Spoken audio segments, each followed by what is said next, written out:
Boa tarde, meus amigos.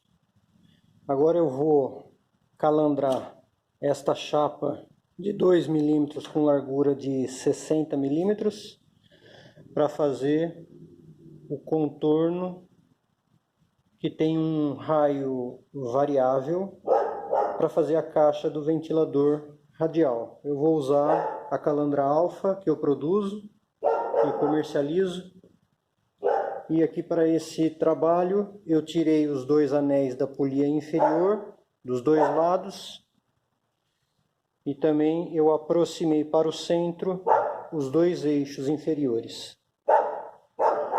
Coloquei o manípulo no furo de dentro, que é um serviço leve. E agora vamos calandrar.